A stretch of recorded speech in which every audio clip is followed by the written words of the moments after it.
Alright, so we're holding in Pirkei Avot, Pirkei, Mishnah Yud Bet.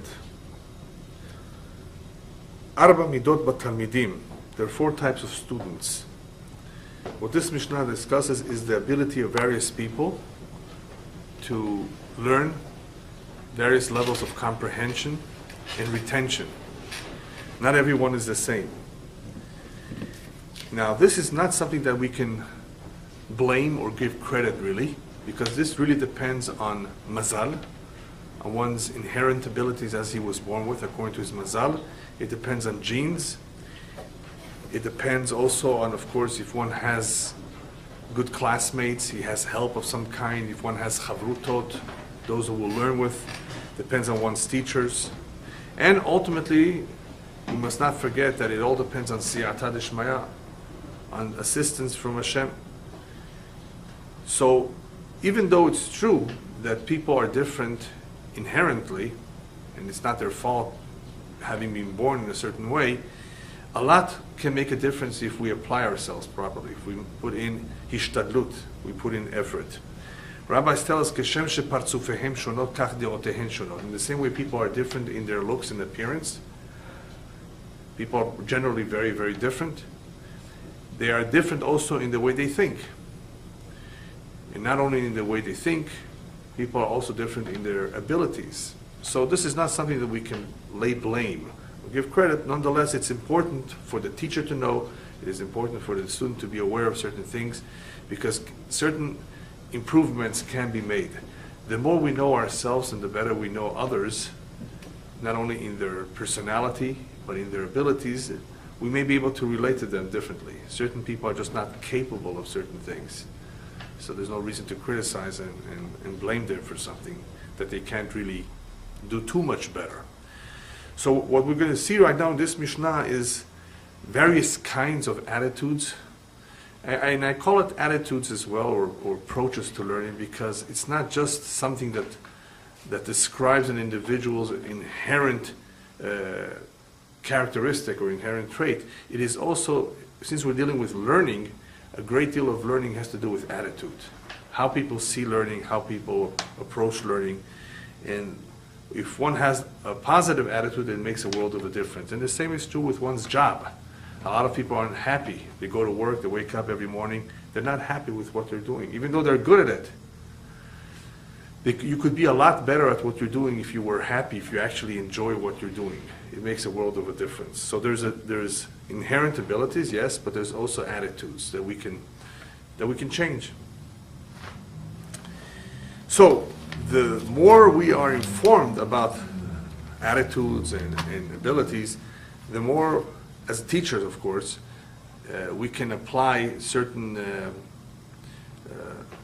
methods of dealing with a student, a particular student or individual, in order to get him to be more interested in the subject matter. Before we begin to see the various differences, I want to stress that the rabbis put great emphasis on chazara. Chazara means to review. We begin Bereshit, the beginning of the year, right after we've completed the cycle with Parashat Vezot HaBeracha. Immediately after completing the cycle of learning through all the parshiot of the Torah, we immediately begin Parashat Bereshit. It's never ending.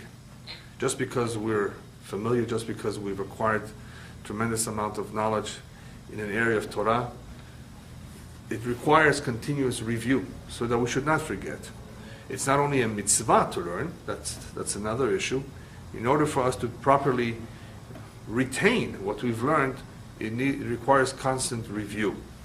So Chazara is something very, very important, very much stressed by the rabbis. And the rabbis go to the extent of saying that Eno domeh hashoneh et pirko me'ah pam lashoneh et pirko me'ah ve'echad pam. One cannot compare the one who learns his learning 100 times to one who has learned it 101. One time can make a difference, yes. One additional time can make a difference. Not only in showing interest in something, but actually in perhaps remembering more, plus in getting more credit for all that learning. So review is of extreme importance, no matter how well one has memorized and knows his learning. Another idea that is emphasized in learning and in prayer is to learn or pray out loud. Except for the Amidah, that one should not pray out loud, so he should not interfere with the one who's praying next to him. But in general, in the Sephardim are known to be very good at that because a great deal of the prayer is said out loud together. You won't see that too much by Ashkenazim, where the Chazan is barely doing it out loud himself. Saying it out loud is significant because it really helps in enabling us to have the proper kavanah.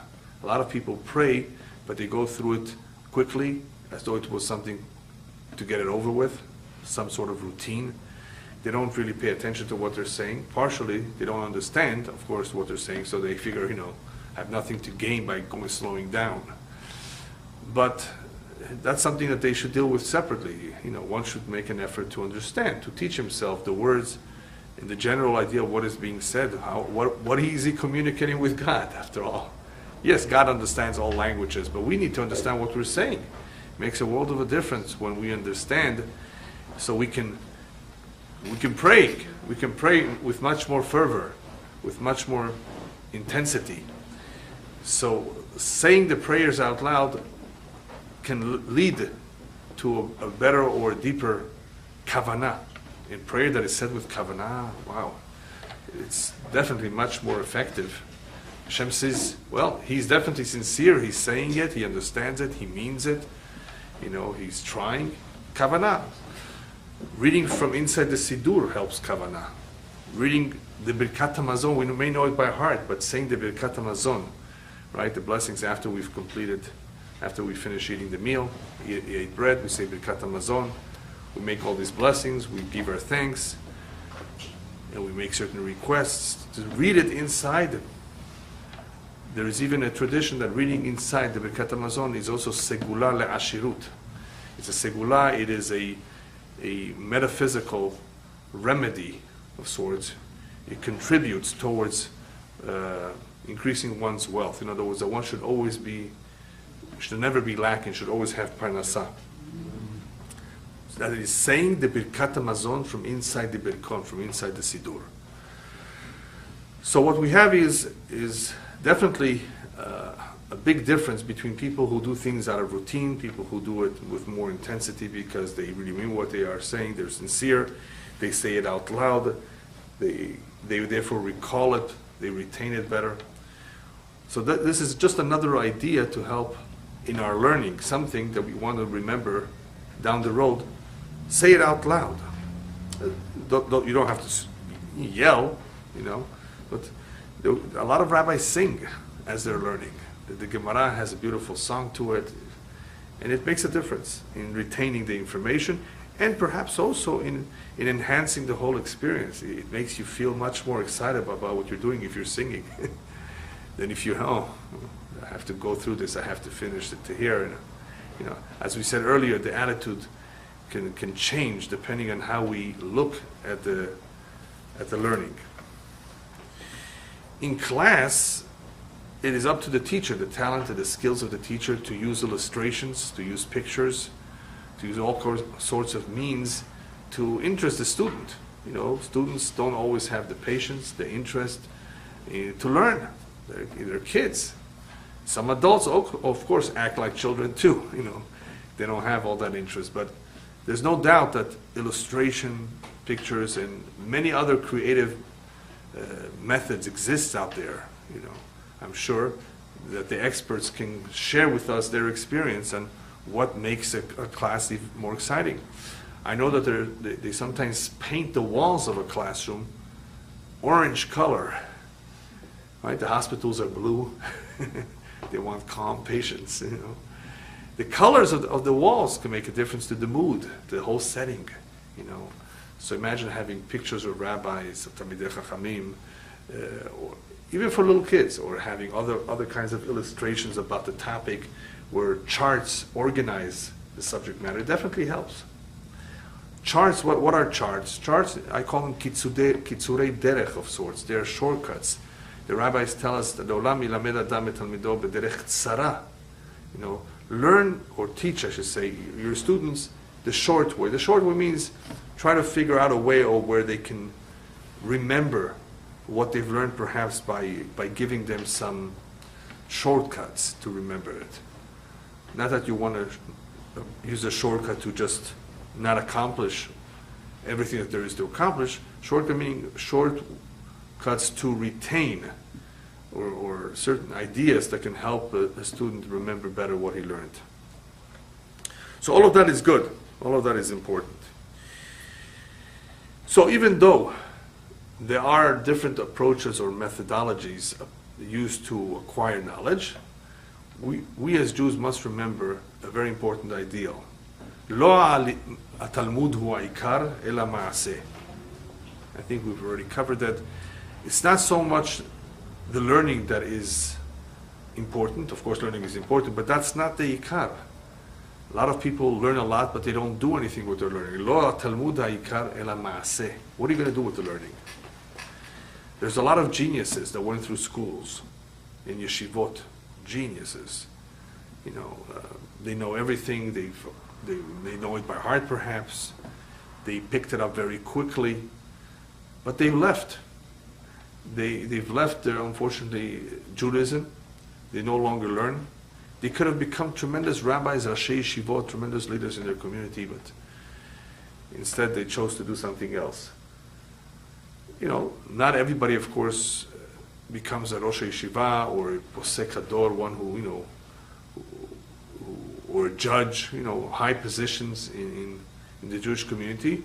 Not everyone is built for that. Not everyone is meant for that. Everyone has a different mission to accomplish. Nonetheless, you know, even if you're running a business, you can still be Koveitim la Torah. You can still set aside time to Torah in the morning, in the evening, half an hour, as much as one can, because it's a mitzvah. And it's important.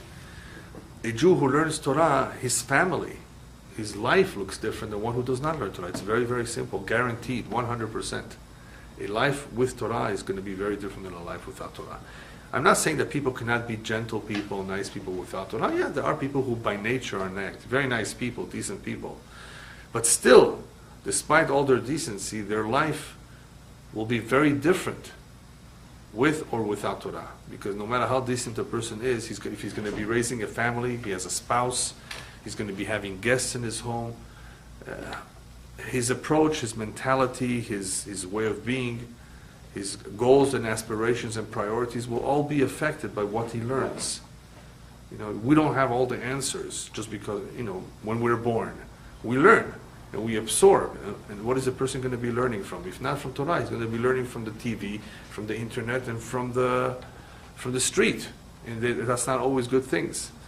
So Torah molds us. It's not only mitzvah, it's not only learning and how to conduct ourselves, it's halachot. It also molds the personality. So that is why we cannot just say, oh, Torah is optional. Rabbis remind us, the pasuk says, Ki em chayecha ve'orech yamecha. Uvahem nehgei yomam v'layla. Therefore, regardless of whether you're rich or poor, sick or healthy, regardless of one's circumstances, he is obligated. The man, not a woman, but a man, a Jewish individual, a man is obligated to learn Torah as much as he can, according to his abilities, according to the time constraints, of course, nonetheless, to make a commitment on a regular basis. The commitment is important because it shows respect for the Torah, it shows you care about it, it shows you value it. So a commitment can be 15 minutes too. Obviously, upstairs they're going to say you could have done much better. So one should, of course, be fair with himself and figure out what is reasonable for him, how much he can allot for that, and nobody can say he has no time at all. So, therefore, nobody can excuse himself that he doesn't have time. And even if he does not have too much abilities to learn, upstairs Bashamayim, they're not going to test you. They're not going to reward you on how much you understood of what you learned. The reward upstairs is for the effort made in learning, in setting aside time. So what's really important is the commitment and the trying, the effort that's being made. Not how much did you understand. In the same way that there are individuals who have left Torah, even though they were geniuses, even though they were highly, highly capable people, there are other individuals at the other end who were very, very, they had a very difficult time learning and understanding any Torah, especially the difficult parts of Gemara.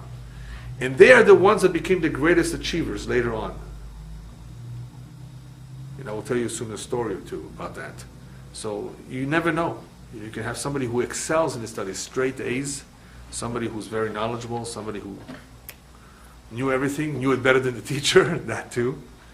After a while, I'm not going to say that he turned out to be a bum, not to that extent necessarily, sometimes that too.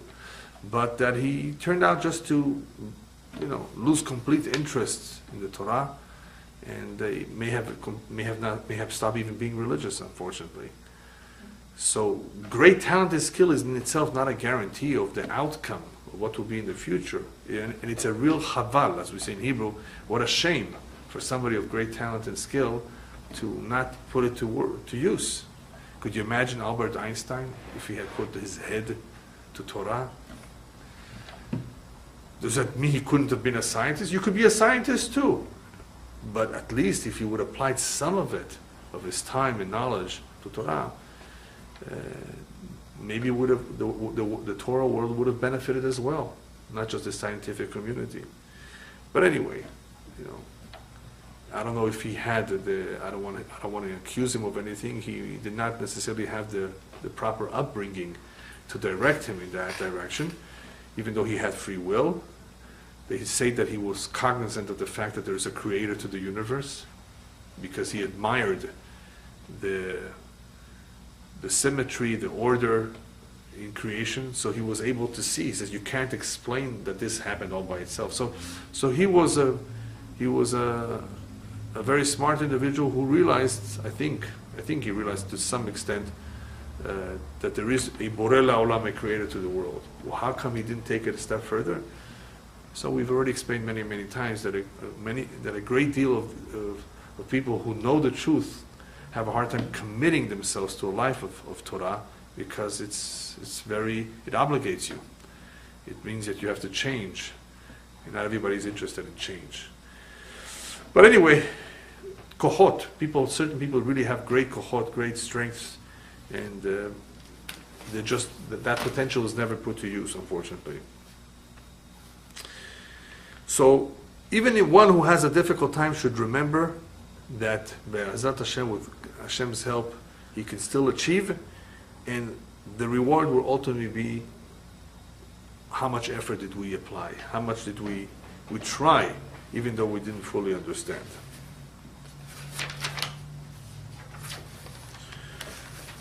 Okay, so now let's begin with the 4 types of individuals. If you recall, last week we spoke about different attitudes and how people share their possessions with others. And we spoke about 4 different types of temperaments of people, especially when dealing with anger, how people conduct themselves. Do they get angry often? Do they calm down easily, and so forth? So in the same way that we dealt with 4 kinds of people in those areas, there are 4 kinds of individuals in a class, more or less. I mean, that there's various degrees, but there's basically 4 kinds. So, Arba midot b'talmidim. When it comes to students, you will notice the following midot, the various levels of retention and abilities. The first one is maher lishmo, maher le'abed. He's quick to learn, to understand, but he's also quick to lose or to forget. He does not easily retain what he learned. Chaval, what a shame, because yatsa scharo behefsedo. The sachar, the advantage that he has, here sachar means the advantage or the benefit that he has of being able to quickly learn and grasp, is lost. Yatsa scharo behefsedo. It is lost in the disadvantage, the hefsed that he has, that he quickly goes in one ear, goes out the other ear. So what a shame. Now, why is this Mishnah telling us this? It's a fact. Aren't some people like that? Yes, some people are like that, but remember we said before, attitude is important, and this man can definitely improve. this student is not a lost case, even though he has a tremendous disadvantage that he doesn't remember what he learned. What are we going to do about it? Well, a lot has to do with the interest. If you make it more interesting to him, if eventually at some point he wants to learn, he's happy to learn, then that will make a change in his aptitude, in his ability to be able to retain better. Sure, if a student does not have an interest in something, he's not excited to go to study, to go to school, or he's not excited about a particular subject, he's not going to apply himself. I remember in high school myself, I mean, there were subjects that did not excite me so much. Not as much. There were others that excited me a little bit more. Usually, they say that human beings are divided into two. Those who prefer the sciences and those who prefer the humanities. Those who prefer history, geography, and language. Those who prefer math and physics. You have those who like all, and you have those, unfortunately, who don't like anything. Yeah. But usually, you have people that are pretty much divided or have inclinations to different topics, and they have a favorite topic. They may have a favorite teacher too. Some teachers are better than others. So when you have a combination of a good teacher and a student that really is a good student and good classmates, a good atmosphere, of course, the chances are better that something will be retained. I mean, something. It maybe not everything, but something. So therefore, here at the very least, even though he does not retain it well, what we need to accomplish with him, or what should be done, is somehow to interest him more in the subject matter. Besides this, there are methods out there, besides the ones we mentioned earlier, of Havruta, a learning partner, a good teacher. Besides the basic logical ones, there are methods out there that can help one retain better. These methods are very much applied in learning of languages. Right now, let's say you want to learn Chinese. Yeah. For some reason, you're doing business in China, you want to do, I don't know, you want to be able to communicate better, you want to know what they're talking behind your back. Whatever reason, you want to learn Chinese. Chinese is a difficult language to learn. Even if you don't learn the ABCD, the alphabet. That in itself is a big challenge. But even without that, it's a difficult language. And especially for an American, because he has to get used to all kinds of concepts in linguistics that he doesn't have to deal with in English. It's not the grammar. The grammar actually is very simpler than English. It's the tones. You know, you could have the word ma, depending on the tone you say, it means three things. Ma, ma, ma. Right? Different, you know. Depends how you say it. And each one of those ma means different things. Right? I just gave you one example with one word, pronounced or said in three different tones in Chinese, meaning three different things completely. So therefore, it's difficult. It's a difficult language. There are easier languages to learn. Regardless of the language you learn, regardless of which one it is, if you commit yourself to it, there are various methods. They're all competing out there. You know, buy this, try this. You can learn it and pick it up in 30 days. First of all, in 30 days, you don't pick up that much. I can assure you. Unless you're learning 24 hours a day. Nobody is going to learn 24 hours a day. There's different methods of acquiring knowledge of a language. The best method that all the experts agree is something called immersion.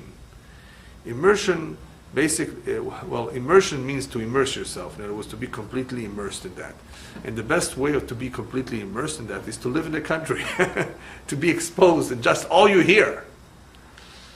Obviously, that you get the accent right, you pick up the colloquial, you pick up the slang, you pick up the mannerisms, the tones, and so forth. And you get used to it. People, the older you are and the more busy you are with other things, you don't have always the patience to sit down and learn and listen and repeat. So there are different methods and different approaches to learn, whether it's through memorizing a certain amount of vocabulary. Most linguists say that the basic vocabulary that is used in everyday speech is between 3,000 and 5,000 words, depending on the level of how much you want to communicate. So if you're able to master 5,000 words, and especially 7,000 words, I mean, you've got most of the language. that's used in everyday speech, including the newspapers. That's it. I mean, of course, the language may have many, many more words, but who uses it? So they tell you, memorize, don't learn all the grammar rules right away, learn how to pronounce it right, eventually learn how to read. Repetition, repeat it many, many times, hear it and repeat. So different companies or different schools have different approaches that they claim is better. Each one claims that theirs is better. Regardless, it is true, I can assure you it is true, that when one uses almost any one of those reputable approaches, he will be able to master a language, regardless of how difficult it is, in a number of months, and if not, in a year or two. Chinese takes about 2 years, to really master it well. 2 years. But that requires constancy, and it requires regularity, it requires immersion to an extent, it requires commitment. And if you follow a good, thorough course, so you'll know Chinese. I don't know if it's that important, really. I don't know if you should try it, but some people need it. There are easier languages to learn that you can do a great job in 6 months. Really, what a difference, no? 6 months or 2 years. So that's what you may want to think, maybe Spanish, right? And if you're from Iran, maybe Hindi. Anyway, neighbors, right? So I don't know. It's up to, of course, the individual for whatever reason he wants to learn it. But these methods, some of them may be better than others, and some of them, depending on the individual, he doesn't have time. So for him, but one of the things that helps him, a CD in the car while you're driving. Well, don't try Chinese while you're driving. I'm not sure that's such a good idea. It may be hard. But anyway, for review purposes, it's okay, because you've already learned it, you're just reviewing, then that's okay, then you don't have to pay that much attention. But methods can help in learning. So imagine somebody in his car is listening to Tehillim. Wow, beautiful. Why not? CD at Tehillim, he has a 45-minute drive every day. What a waste, instead of hearing the news, the bad news usually, of course, right? Or some music. Well, music is good too, don't get me wrong, but Tehillim is the best music. Tehillim. Eventually you can know the whole Tehillim by heart. Imagine that, that's a great accomplishment. The words of praise to Hashem, and if you understand it, that's even better.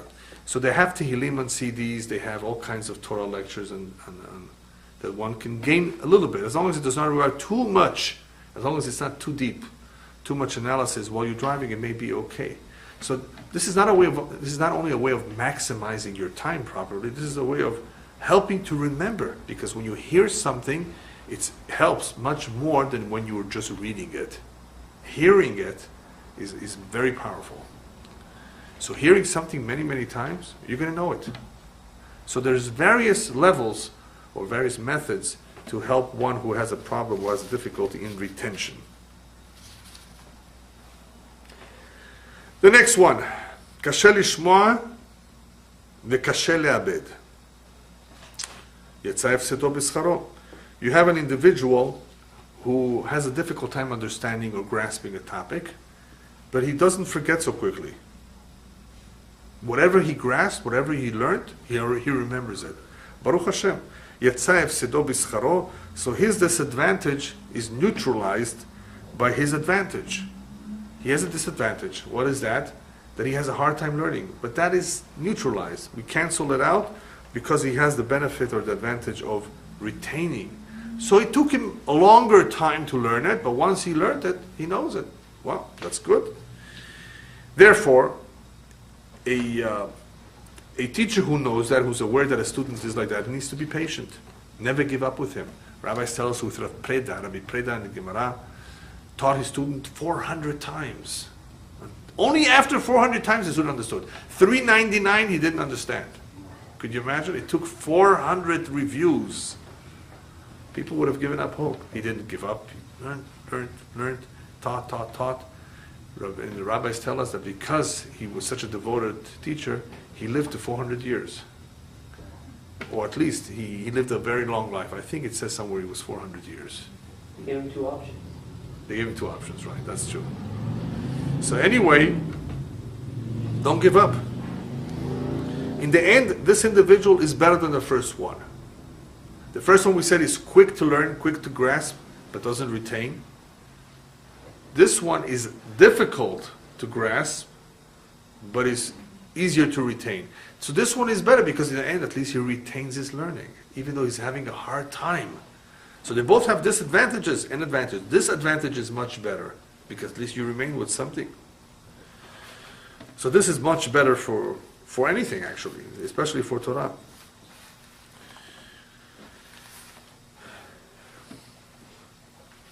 Before we go on to the third and fourth, I'll tell you the story with the Netziv. Famous story. The Netziv was a great commentator of the Torah, a great rabbi. His generation. He actually, besides the commentary that is known in Torah, he wrote other commentaries too. He was a great personality, very respected. When he was a young boy, he had a very difficult time in school. Learning Torah, it just didn't stick with him. He had a hard time understanding, grasping the material. So I don't recall the exact age. He must have been close to bar mitzvah age already.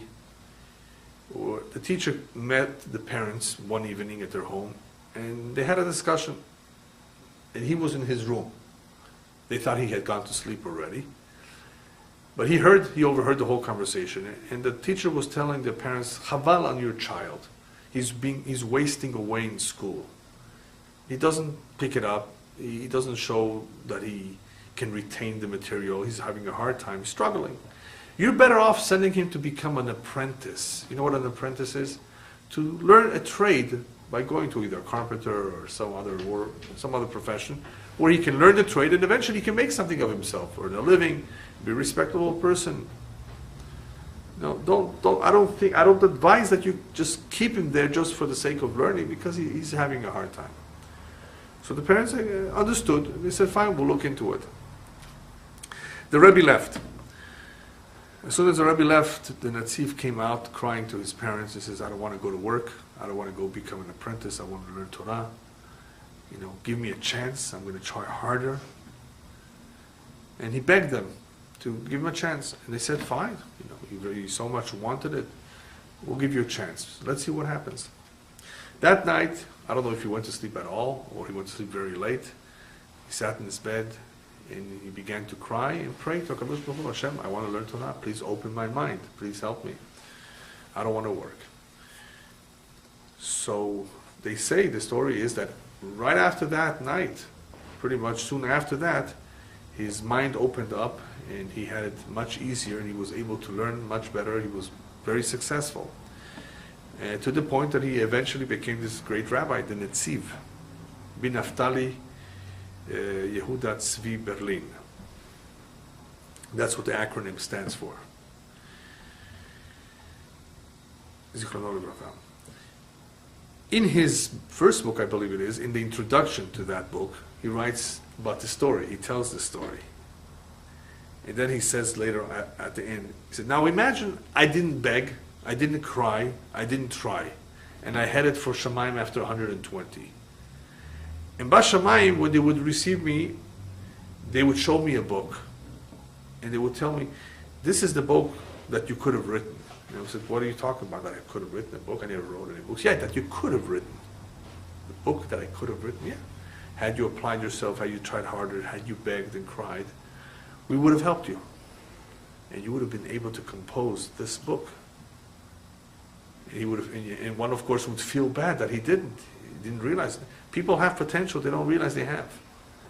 You have to try harder and harder and harder, and if it's something good and positive, then Mishamayim, they help us. They don't help us with something bad. If it's something positive, if it's something spiritual, and one cries, prays, begs, then he will receive divine assistance. And this is one example. There are many of individuals who really tried, and Hashem helped them. Next. The third individual is Maher Lishmo Vekashe Le'abed, Chacham. Or some say not Chacham, but Zechelek Tov. One who has the ability to grasp quickly and does not forget quickly, that is a good chilek. That is something positive. Now what does that mean?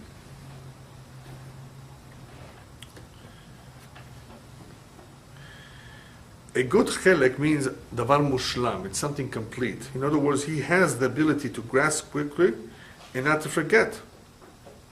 So he's pretty much complete. Yes, but even so, it does not mean that he should not review his learning.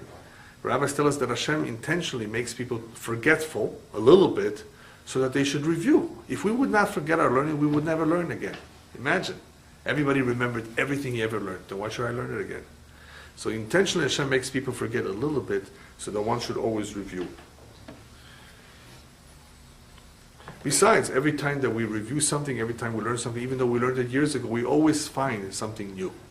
Every time you go through the Torah, every time you go through the same Mishnah, the same Gemara, same Halacha, one may be able to see more details than before, one may gain greater insight than what he had before.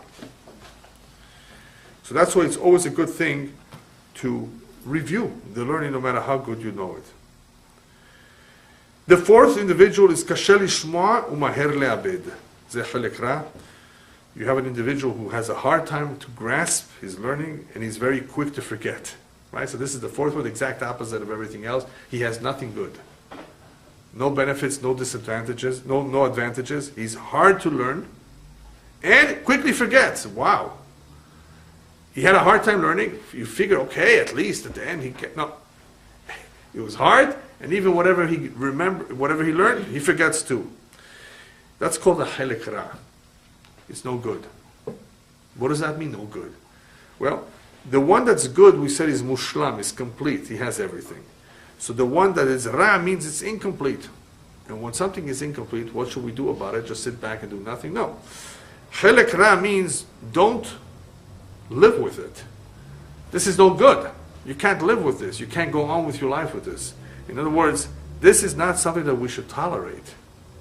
In a child, in a student, anyone who realizes that he is having a hard time, he's having a hard time learning, he's having a time retaining, do something about it. Don't live with it. What should you do? Rabbis tell us, anybody who ever tells you, Yaga'ati velo matzati al tamin lo. Anybody who ever tells you, I tried very, very hard and I never could understand anything, don't believe him. It's not possible. It doesn't exist. If there's really yagati, if there's yegia means hard work. If one really applies himself and invests hours and hours and puts much effort, he will eventually pick up something. Something will enter him. He will be inspired. He will gain some knowledge. There's no such a thing that a person just yagia, and nothing? Impenetrable wall? No, there's no such thing. So therefore, even though he has a chelek ra, in other words, he does have inherent, call it disabilities or disadvantages, where he's really having a hard time grasping the material, learning it, and retaining it, nonetheless, there's no such a thing as it's impossible. It's a chelek ra the way it is now, but definitely it can be improved. You know, there's a lot of, I've said before, there's a lot of Jews out there that are rough diamonds, but they're diamonds. It may be rough, but a rough diamond can be polished. Yeah, so you have to know how to polish it and how to cut it right. You know, obviously you need somebody that knows what he's doing. But with the siyata d'shmaya, which we all need, with the help of Shamayim, you know, it will definitely make a difference in him. All right, now we're off to the next Mishnah. This one is really, really very relevant. It deals with tzedakah, charity. 4 attitudes, arba midot benotnei tzedakah. 4 kinds of people and how they deal with, or what their approach is, their attitude is in giving of tzedakah. This one, really, a lot of people need to hear this one. It tells us a lot about the psychology of people and what their true cheshbon, the true intent is in giving or not giving. Now, even though some people don't give, look at how the Mishnah begins. The Mishnah begins by telling us, benotnei tzedakah. But there are some who don't. So I saw a commentary in the name of the Al-Sheikh. Al-Sheikh, one of the students Rabbi Yosef Karo. I believe it's his commentary, it's his explanation. He says, it says here, Notnei Tzedakah, because in reality, Am Yisrael Baishanim Rachmanim Gomlei Chasadim. All of the Jewish people are bashful, they're kind-hearted, and they're charitable. Gomlei Chasadim. They're charitable, they're kind, they're compassionate. So the inner nature of every Jew is to be compassionate, is to be giving. So what's the problem? So why are so many people stingy, not givers? Because there's some machsom, he says. There must be something blocking them. A blockage. Something blocking them. We've got to figure out what that thing is, what it is that's blocking them. But in general, you should know, a Yehudi is Baishan Rahman Gomel Chasadim. They're good people. We have to find out what is his machsom. And that is why he says, Arba midot benotei tzedakah. So what are the four? You have the first individual, Harotzeh sheiten velo yitnu acherim. He wants to give tzedakah, but he doesn't want others to give. Wow. That's very nice of you. You want to give? Yeah, I want to give, I want to help. I don't want others to give. He's not interested in encouraging others. He's not happy that others give. What's his problem? What's his machsom? His blockage is, Eino ra'a b'shel acherim. He doesn't begrudge others. In other words, he does not want others to profit from this. He does not want others to have the honor or the mitzvah. So look at this. There's a guy, actually, believe it or not, there's actually people out there who have no problem giving, sharing their wealth, don't want others to give. Why? What's wrong? What do you care? The more the better. No. One possibility, one machsom, is that he wants all the honor for himself. We didn't think of that, huh? Think about it. When you first hear about this, learn about it, you say, what's wrong with this guy? Well, all of a sudden we're told, well, could it be that he just wants all the kavod himself? Yes, there are people like that. They want all the kavod, the honor for themselves. They don't begrudge. I know. Ra'a b'shel acherim means he has an evil eye, a bad eye, for others. What do you mean for others? He doesn't want them to benefit from this. He doesn't want them to get any credit. He doesn't want them to have any honor. But what about the poor? They're going to lose. Oh, since he does not consider the whole overall picture, it means that he's really not so charitable as he appears. A real charitable person really cares about the poor. And the more people help, of course, the better. So by him not allowing others, or by him not begrudging them, in other words, he's bothered by this, means that his real intent is not so much to help the poor. His tzedakah, therefore, is not 100% pure. He's helping. He definitely has a easy time helping. He has money, no problem. He's not stingy for himself, but he's stingy for others. In other words, there's something that he wants more for himself than for others. That means that for the poor, he's not so giving. So this is not a very good midah.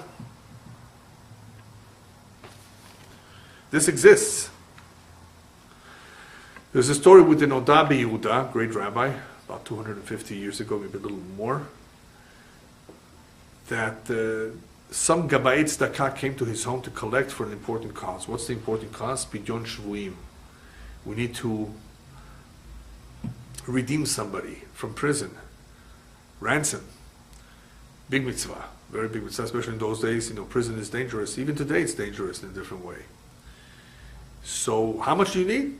They told him 300 zehubim, 300 golden coins. It was a lot of money. He went to his safe and took out 290. He says, you can collect the other 10 from other people. So they were a little bit perplexed. They said, Rabbi, why don't you just give us the 300 and we're done with the mitzvah? He says, you forgot about this Mishnah. You want me to be like this guy? That he should give and not have any other people give? I want others to have a share in this mitzvah too. Besides, you got to get people used to the mitzvah too. So you don't want to give the whole thing, even though you can. That's very nice of you, sir, that you want to give. Yeah, I want to give the whole thing. How much? $1 million here? No, I'm going to give you this much. Let others people too. So, people might look at it and say, the guy wants to give the whole thing. Let him give the whole thing. No. Even though sometimes it's acceptable that a person should give a large amount of money, you definitely want others to give too. You want others to share the mitzvah. It's not right to not allow others to give. Now, obviously, if you need a certain, if you have a balance and the guy says, I'll give the balance, or whatever they give, I'll pay double, that's different. But in beginning to do a mitzvah, you want others to share the mitzvah too. Then you have another individual who has a different kind of machsom, a different kind of blockage. He likes to do charity anonymously. Wow, that's so nice of him. Because it says, Matan baseter ich be'af. To give tzedakah baseter is a very high level. Very high level of charity. That means you don't take credit for yourself. That means you want to remain anonymously. Beautiful. It is something very special, but not always. Why? Imagine there's an appeal. An appeal. The guy says, I'm not going to give because I give anonymously. Had he given, others would have given too. Had he said, I give 1,000. Oh, Yaakov is giving 1,000. Shimon is giving 1,000. Shmuel is giving 1,000. That excites people to give too. That encourages people to give. No. I'm not going to publicize what much I'm going to give. Not at this time. This time you have to publicize. You know what? We can make a compromise. You want to give 10,000? Publicize 1,000. Okay, you don't have to publicize the whole 10. Maybe you can get away with that. But there are times that you don't want to give matan baseta. You want others to give too. How are you going to give? How are you going to get others to give too if you don't want? If you don't say, if you're anonymous. You see the point? So this is a different kind of machsom. It's a different kind of a blockage. He's not a bad guy, but his reasoning is wrong.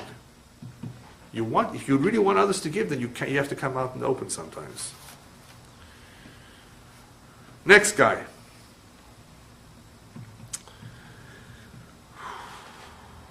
Yitnu acherim vehu lo yiten. I think I know people like that. Let others give and he doesn't want to give at all. Eino ra'a b'shelo. He begrudges his. There's different levels of stinginess. Different levels. This is one level. Let others give. He doesn't mind. Thank you.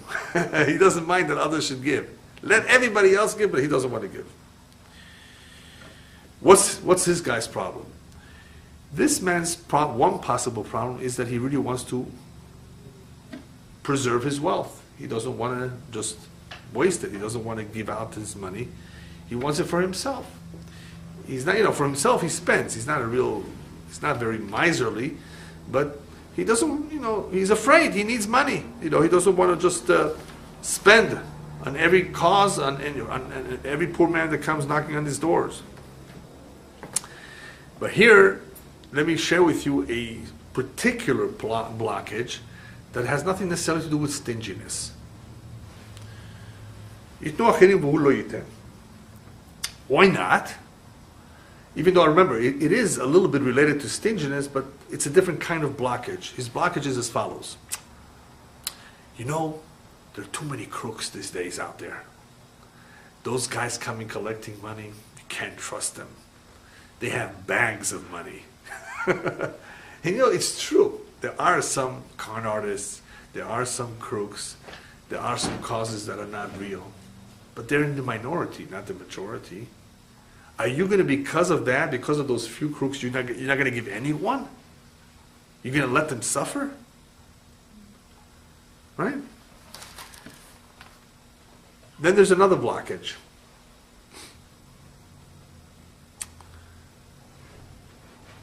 This man that needs money,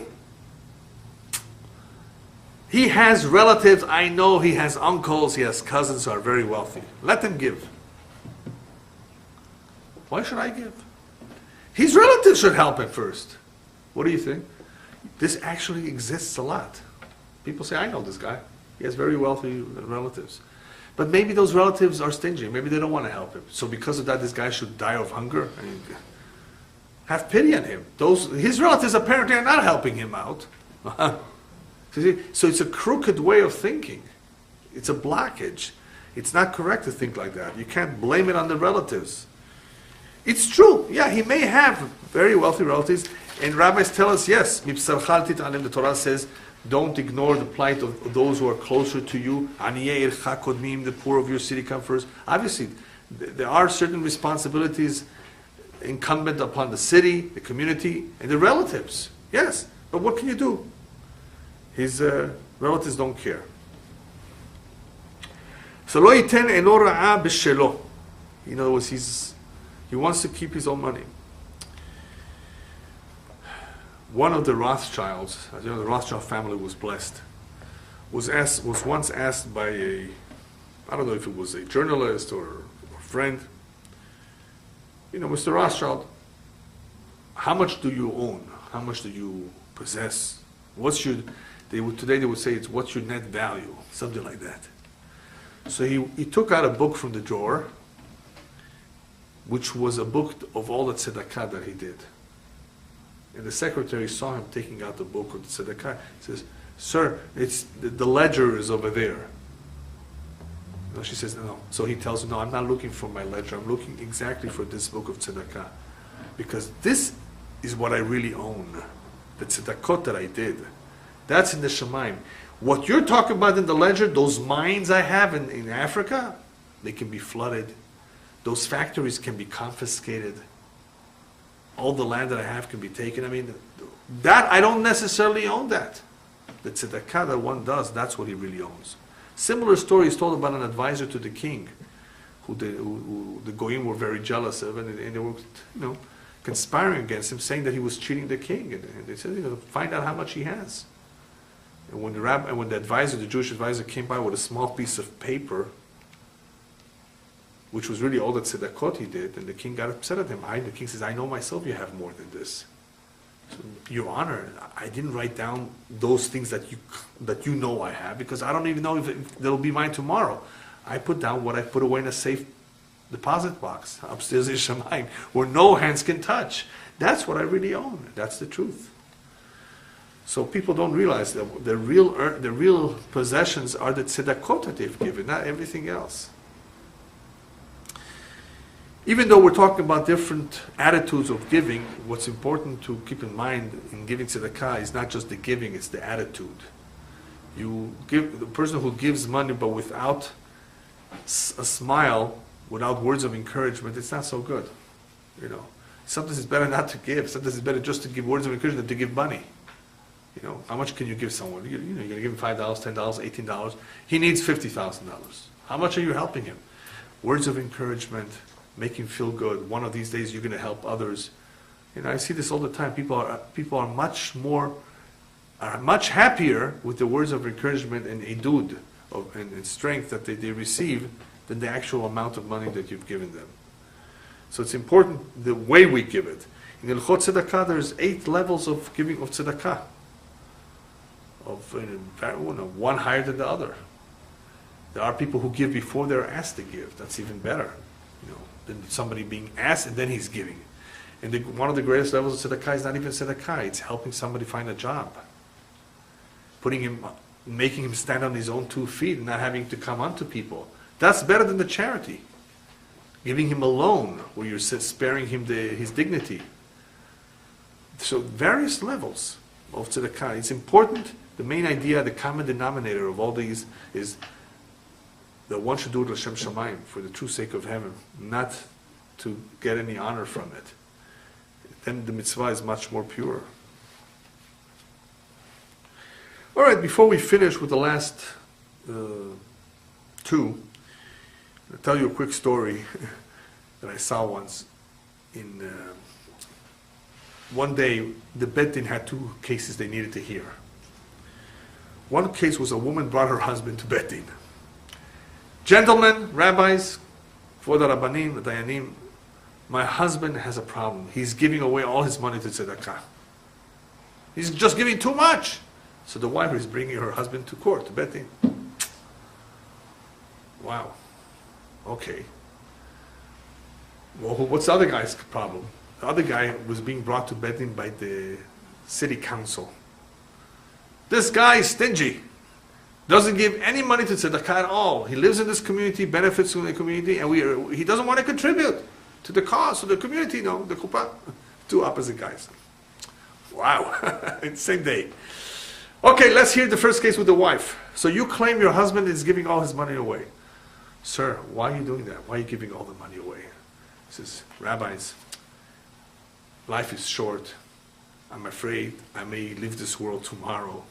I want to accomplish as many mitzvot as possible. You know, we don't live forever. And that's why I'm just giving it away. Very interesting. And you, why don't you give any of your money at all? So he said just the opposite. You know, I have to be concerned about my old age. I may live to an old age, to the age of 90, and I won't be able to work there, and who will support me? So I'm trying to save myself some money for my old age. This guy is concerned he may die. This guy is concerned he may live a long time. So the rabbis tell the two of you are wrong. The two of you, what you fear will never happen. What the two of you fear will never happen. Why? Because the pasuk says, "Tzedakah tatzil mimavet," right? Charity will save one from death. So the one that gives the charity doesn't have to worry about tomorrow because he will have the long life. And the one who doesn't have the charity, he has to be concerned that he will die the next day. He doesn't have to be concerned that he will be 90 and he won't be able to, because he won't get to that point, you see? So what the two of you fear will never happen. All right? Interesting story, but it's a true story.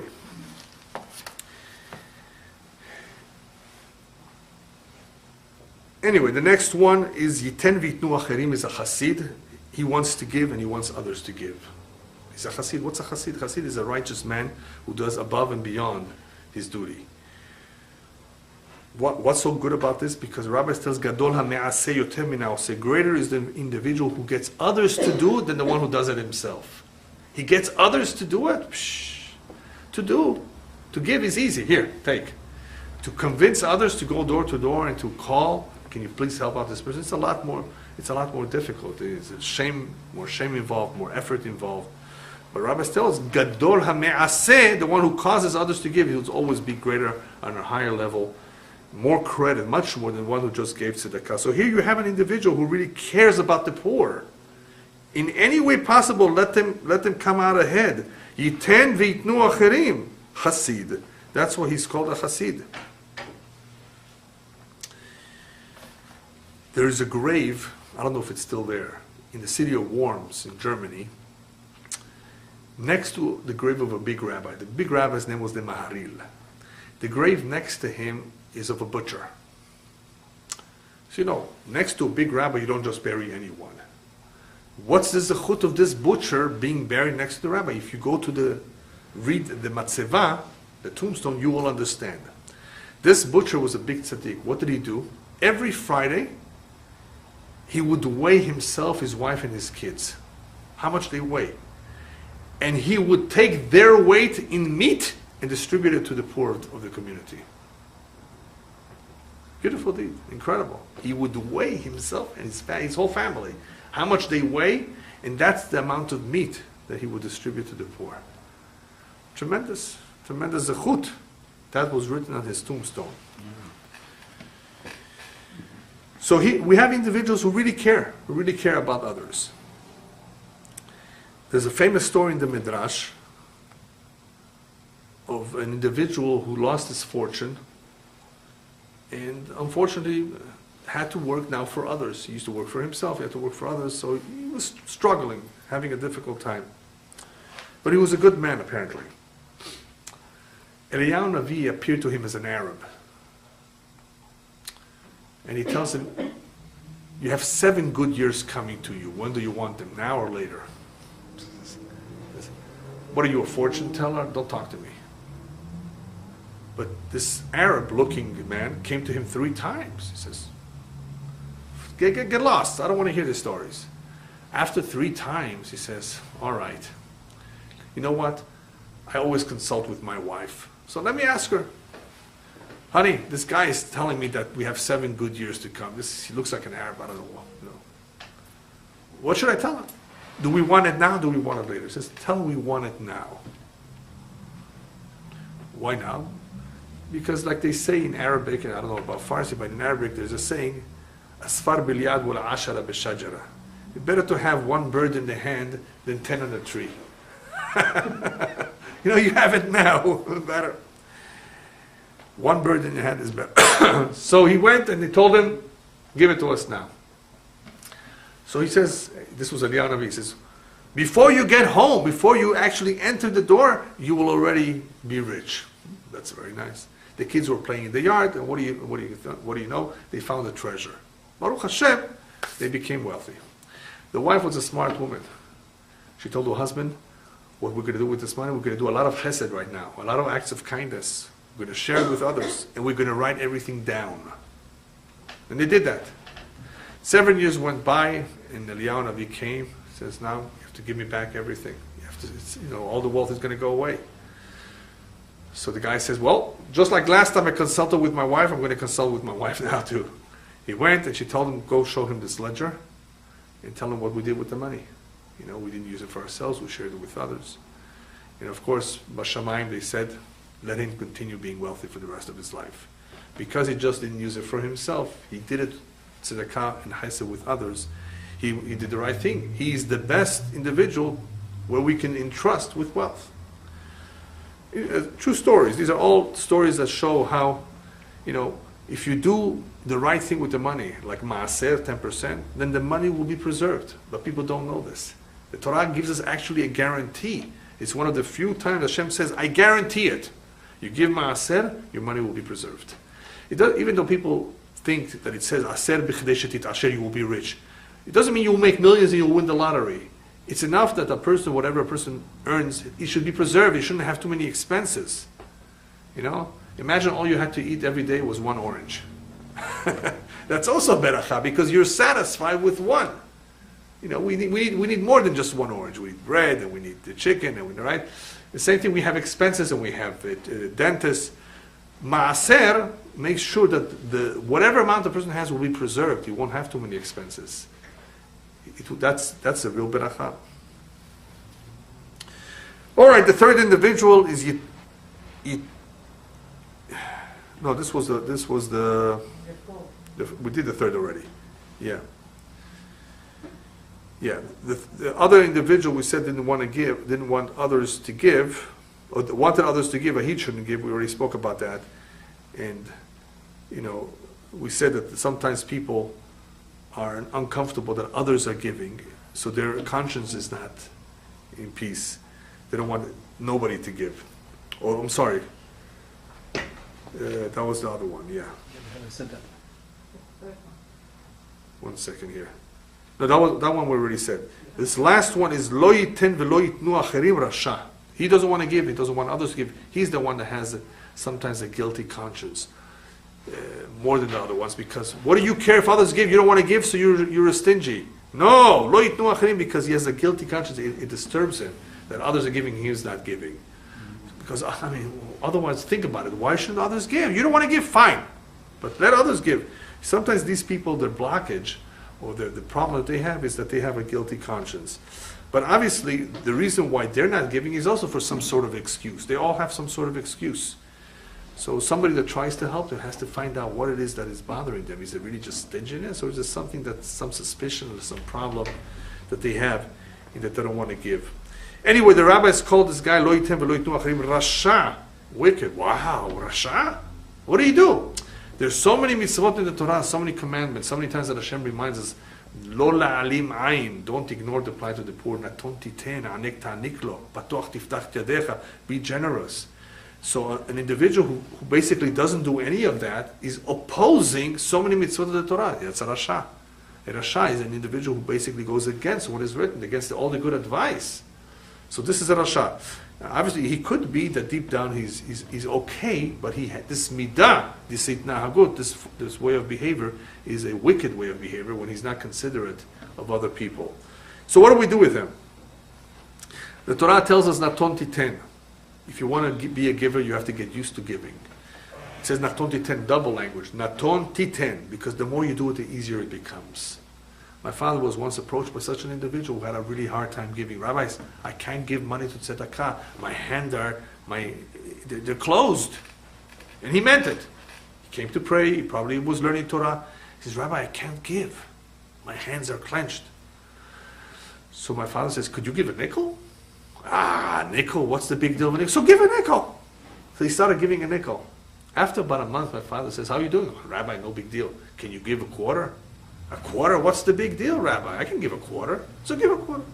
He eventually was giving dollars. Yeah, it's all a matter of habit.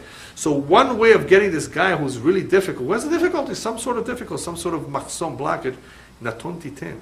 And start with small amounts. Eventually it will become easier to give. One of the mistakes that people make, however, in life is that they say, I'm going to leave all my money to charity. Oh, that's so nice of you. But give now. Why now? Because first of all, you can't guarantee that your kids will do what you want with the charity. What about all the money that's going to go for attorneys and the government and taxes? Give now. Don't depend on what's going to be done later for you. That's one reason why a person should just think of, later on, let them deal with it. No, deal with it while you can. Then you have the other kinds of people that don't want to give any money for charity in their will. They leave it to some other cause that is totally unimportant. This is a chaval, because when a person leaves this world, he has nothing. What will be for his neshama? The tzedakah that he continues to be given from his inheritance, that could be a tremendous zechut for him. They don't realize it. So people make mistakes right and left. They don't realize the importance of giving tzedakah. Okay, last but not least, what's the best advice we can give to an individual who is very wealthy and doesn't give any tzedakah? What can you tell them? The best, well, there's a lot of things that we can do, of course, to help such an individual, depending, we said, what the blockage is. But here we have an individual who has lots of money. We're not just talking about the average to convince him of the mitzvah of tzedakah. We're talking about somebody who has lots of money. It basically goes like this. Sir, do you know why you were given a lot of money? Given? What do you mean given? I made it. I worked hard for it. I got a PhD, or I worked hard and opened up a business. A lot of people have these wrong ideas that they've made it. It's to their credit. They worked so hard. You know, there's a book. I'm sure there's more than one book. How I Made My First Million. You know how he made his first million? By convincing people to buy this book.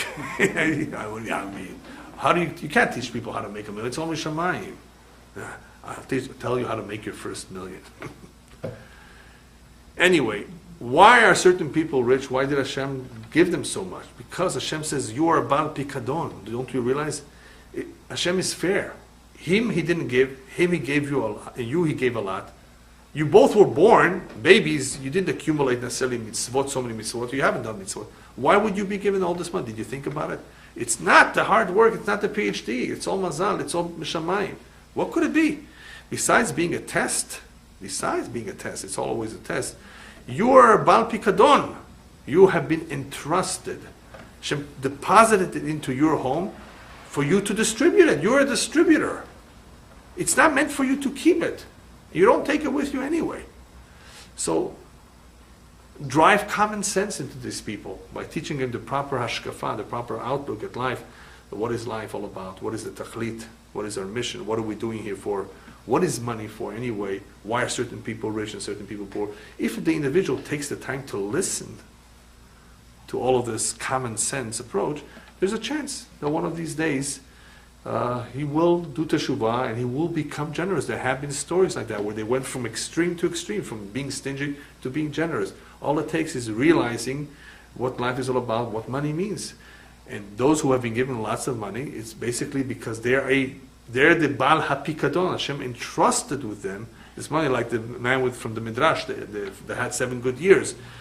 And he did the right thing with the good advice of his wife, not just for themselves, but to share it with others. And of course, if people do this while they're still alive, then it's a tremendous chut for themselves, for their families, and for their neshama in the afterlife. It's just that it's one of the greatest challenges of all. People do not like to part with their money. As we've said it many times, the yetzer of mammon, the yetzer hara of money, is the most powerful yetzer of all. More than women, more than laziness, more than anger, more than drinking, drugs. There's a lot of yetzarim. Money is the most difficult of all. And that is why a lot of people, even if they're observant, they fall into the trap of cheating, lying, stealing, doing all kinds of things just to get their hands on more and more money. And it's chaval.